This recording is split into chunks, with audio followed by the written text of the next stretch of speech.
Hoje nós vamos conversar como aceitar as perdas dos entes queridos sem deprimir ou desistir da vida, como cada um apropria a sua relação com o sofrimento, a morte, como fazer com que essas questões possam gerar superação e, sobretudo, que você não desista dos seus planos, seus objetivos e procure, continue com o seu processo de busca ou de realização do que a gente chama de felicidade. Para falar sobre isso, está conosco no estúdio da TV Câmara o Arnaldo Vicente. Ele é psicólogo, psicoterapeuta de cognitivo comportamental e presidente da oficina de pensamento, realiza palestras com essas relações do dia a dia. Nós vamos aproveitar a experiência dele para falar hoje sobre perdas. Arnaldo, a ideia como a gente lida com a questão da finitude, de que as coisas têm fim, é um bom caminho para começar esse nosso bate-papo? É um bom caminho, principalmente porque quando se fala de finitude, fala-se da nossa impotência, fala da nossa incapacidade de poder controlar tudo na vida. Então é um bom tema. O homem é vulnerável. E a gente lida bem com a ideia da finitude e da possibilidade, por exemplo, de rompimento de vínculos afetivos?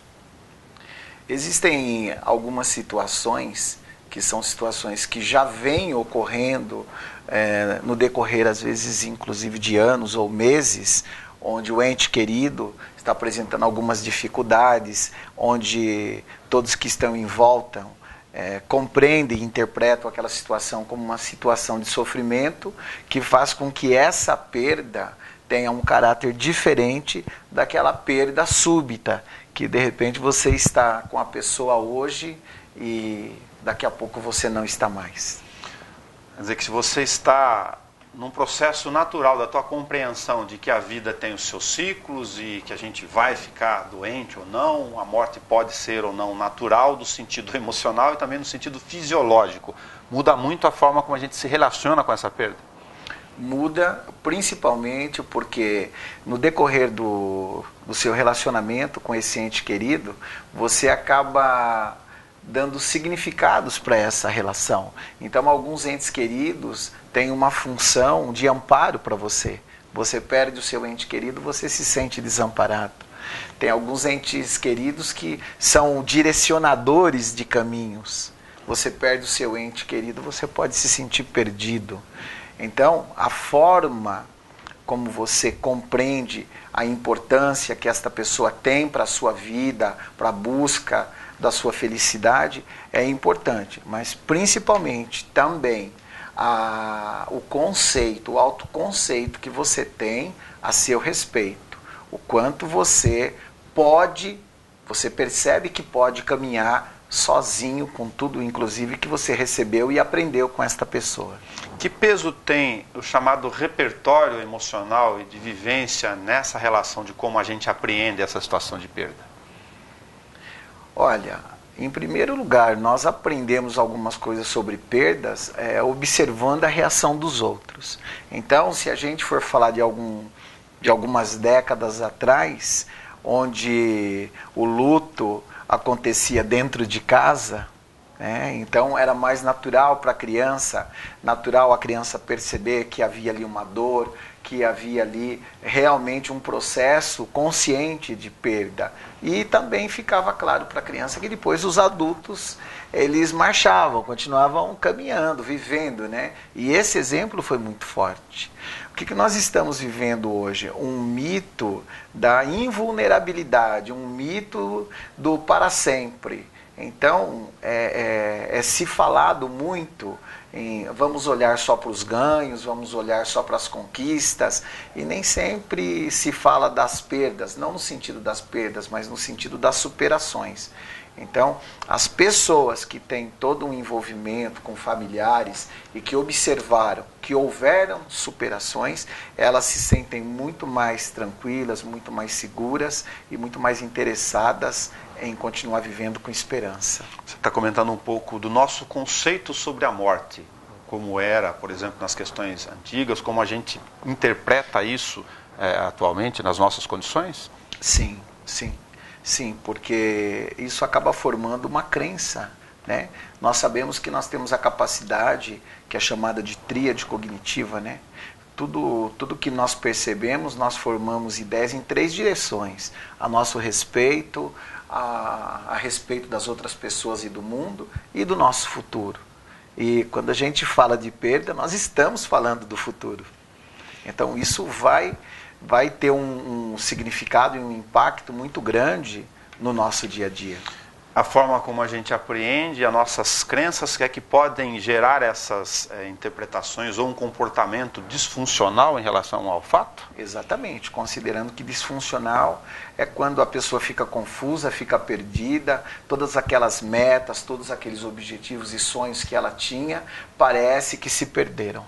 Então isso é disfuncional. Agora, do ponto de vista sistematizado, como psicoterapeuta, você chama atenção também para as fases do luto. Vamos passar aquelas que você tratou aqui na palestra na Jalovi. Choque e negação. É justamente o inesperado. O inesperado, e diante do inesperado existe uma dificuldade muito grande de aceitação e de assimilação. Então, muitas vezes as pessoas ficam travadas, ficam bloqueadas, ficam num estado de choque, como se não conseguisse tirar um significado daquela situação. E você não tirando um significado, você acaba travando mesmo, como se fosse um aparelho que fica em stand-by, entendeu? Quer dizer, o que vai acontecer agora? Mas você não tem essa resposta. Negociação. A negociação começa quando você diz: poxa vida, mas eu realmente fui bastante beneficiado por esta pessoa deixou um legado psicológico, deixou a educação, deixou muitas vezes até patrimônios que vão facilitar a minha vida. Então eu começo a acreditar que talvez a função que essa pessoa pudesse, quisesse ter na vida que nós acabamos vivenciando, talvez tenha chegado o momento realmente de aceitar essa separação. E depressão e desespero. A depressão, principalmente para aqueles que têm uma grande dificuldade de realizar os seus objetivos, as suas metas. São pessoas que nós dizemos que têm características sociotrópicas. O sentido da vida está baseado em tudo que ela faz com o outro. Essas pessoas às vezes incorrem o risco de excessivamente se tornarem dependentes da vitória em conjunto, digamos assim. No entanto, pessoas que têm um pouco menos dessas características e que são mais autonômicas, não exageradamente, elas superam com mais tranquilidade. Por quê? Porque se sentem ainda motivadas a continuar e acreditando que vão alcançar bons momentos na vida.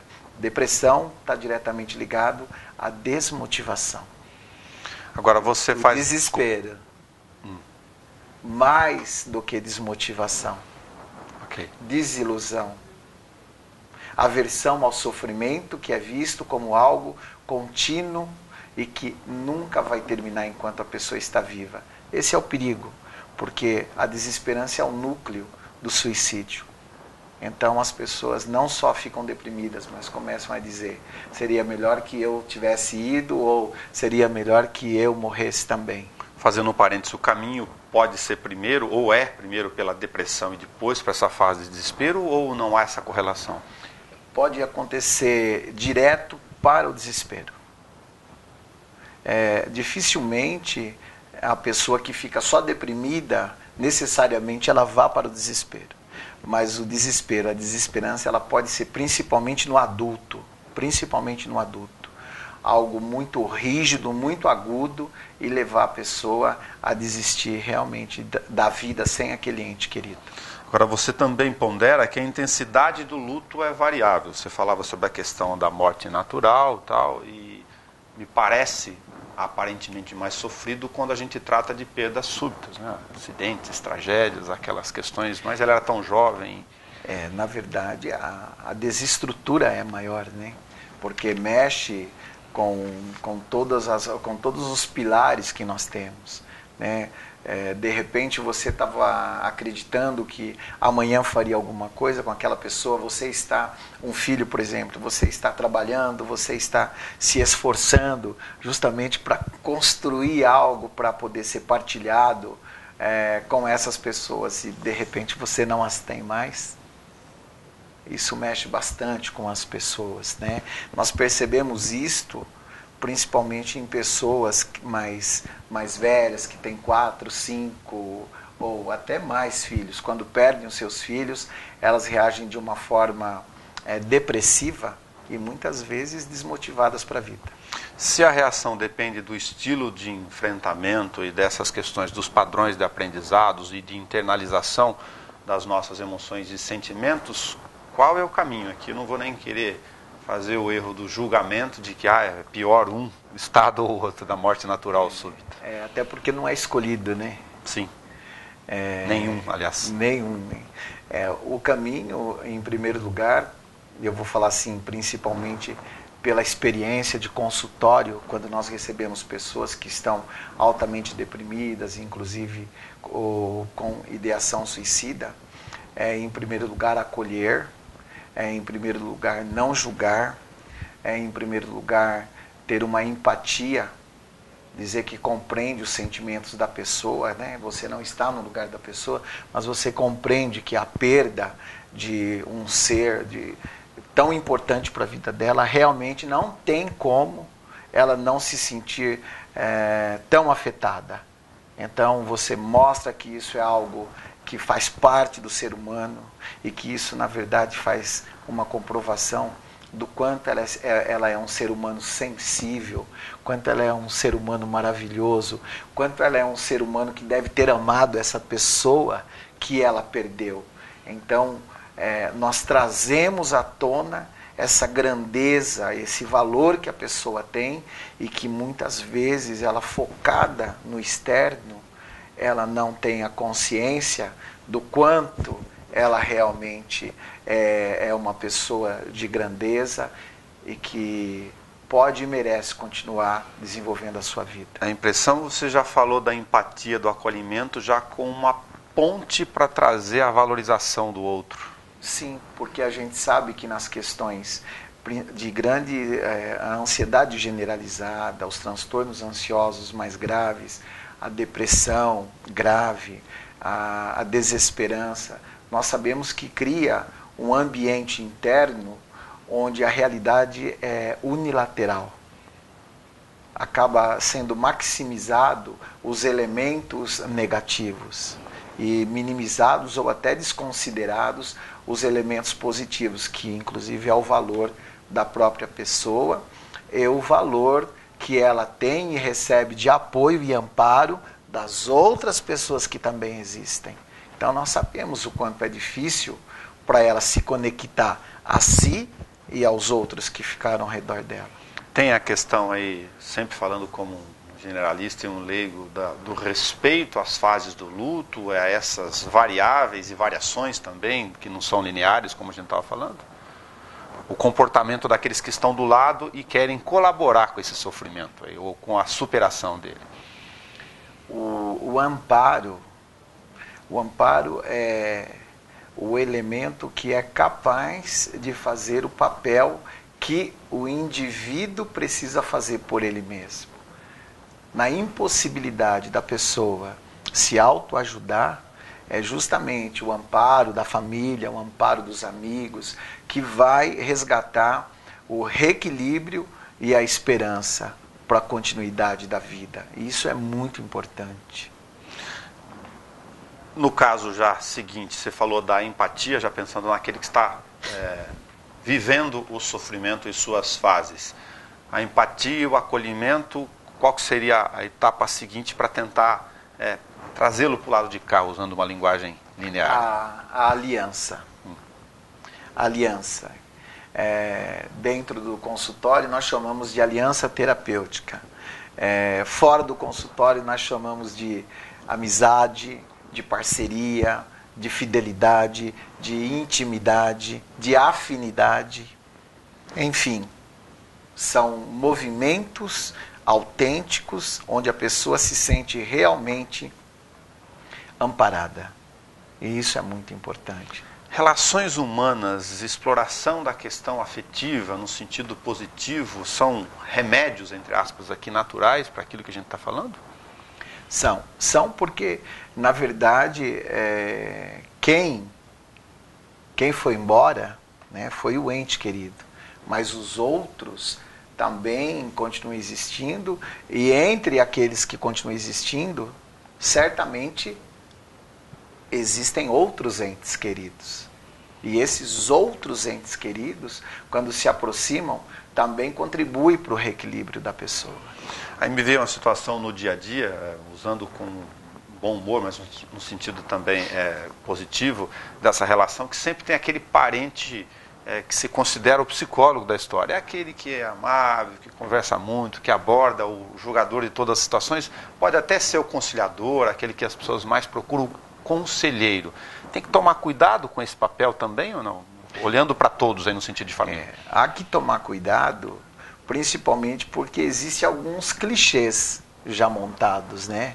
Ah, você sabe que é assim mesmo, você sabe que não adianta a gente sofrer porque não vai voltar, o que você tem que prestar atenção é que você está vivo e você tem responsabilidades para dar sequência. Enfim, as pessoas acabam fazendo o que nós chamamos de autorreferência.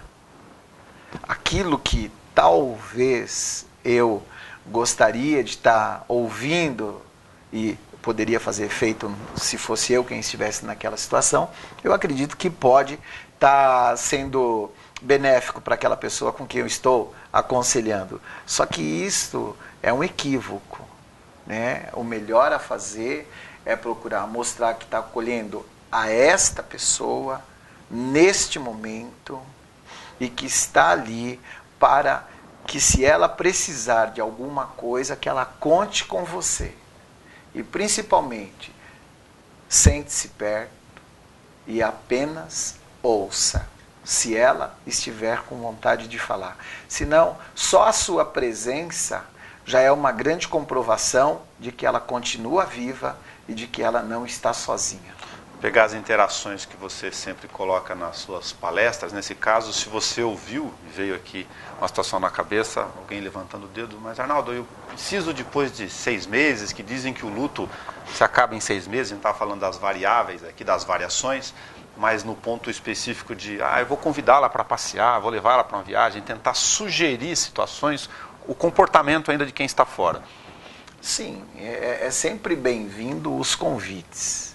Mas são convites, não são ordens, não são colocações onde a pessoa deve perceber que é uma condição para continuar sendo amada, uma condição para continuar fazendo parte da vida. Olha, tá vendo? Você não se ajuda, eu te convido e você nunca aceita, por isso que você está desse jeito mesmo, parece que você não quer saber da vida. Não, esse tipo de coisa não ajuda. E do lado extremo do julgador, a outra situação que me veio à cabeça, mas ela já está 6, 8 meses, há 1 ano no quarto, não sai de lá, come pouco, tá magra, tá esquelética. São pessoas que, mais uma vez, estão fazendo algumas autorreferências e não estão conseguindo, de fato, perceber o significado que aquela pessoa que está sofrendo está criando internamente. É claro que esse significado, ele vai sendo modificado. Existe uma expressão que as pessoas dizem assim, o tempo cura. Calma, o tempo cura. O tempo não cura. O tempo não cura. Se você tiver com uma ferida, depois de um certo tempo, você vai ver que a ferida se fechou. Mas não foi o tempo que fez ela se fechar. Foi o processo bioquímico, anatômico da pessoa que teve uma reação e a pessoa, nesse momento, superou aquela dificuldade. No luto, nos aspectos psicológicos, a mesma coisa. O que ocorre? A pessoa faz observações, afirmações, nem sempre conscientes, de que, poxa, eu perdi uma pessoa querida, a minha vida não tem mais sentido, a minha vida não tem mais graça, daqui para frente eu não vou mais ter motivo para ser feliz. Então ela está fazendo algumas previsões, concorda? Essas previsões, com o tempo, não se realizam. Então vejam, é o fato dessas previsões não se realizarem, vão funcionar como evidências contra aquelas previsões que ela fez. Então as previsões decaem, perdem o sentido, perdem o crédito. Uma vez perdendo o crédito, não há por que se sentir ainda deprimida e com comportamentos de isolamento. Arnaldo, quando eu estou em situação de luto do ponto de vista emocional e psicológico, eu posso exacerbar, tornar ainda mais evidente as minhas questões, por exemplo, de reações disfuncionais ou de acesso ao pensamento automático negativo. Ele pode ficar ainda mais latente em função do meu estado emocional, ou não há correlação? Há uma correlação no sentido de que você se pensa naquele momento como alguém ainda mais vulnerável. Amplio a desgraça na minha cabeça. Isso, então, essa vulnerabilidade significa, eu realmente não tenho controle das coisas. A perda dessa pessoa evidenciou o quanto eu sou frágil, o quanto eu não controlo as coisas, o que mais que vai acontecer na minha vida. E aí você começa a fazer uma coleção de várias situações que são situações que você não consegue controlar. Aonde é que está a armadilha? Você começar a se impor uma atitude de tentar controlar todas as coisas, que nós chamamos de perfeccionismo. Então, com certeza, não tem como você controlar todas as coisas, é preciso que nós aceitemos as nossas limitações, é preciso que nós consigamos abrir mão de algumas expectativas que não são humanas, são irrealistas, para poder viver em paz.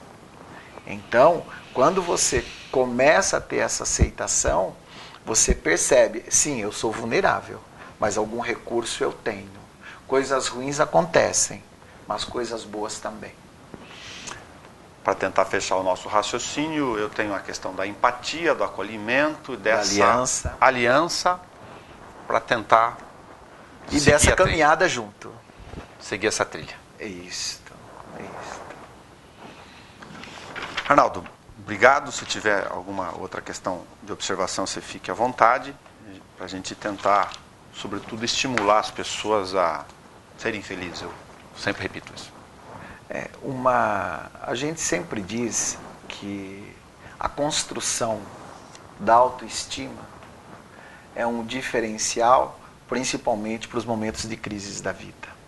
Se nós falarmos em autoestima, nós estamos falando da nossa capacidade de desenvolver competência, desenvolver adequação para ser aceito socialmente, nossa capacidade de desenvolver bons relacionamentos onde nós amamos e somos amados, a nossa capacidade de desenvolver segurança para poder realizar tudo aquilo que nós aprendemos na vida, porque existem pessoas que já aprenderam muito, mas não conseguem realizar por conta da insegurança, né?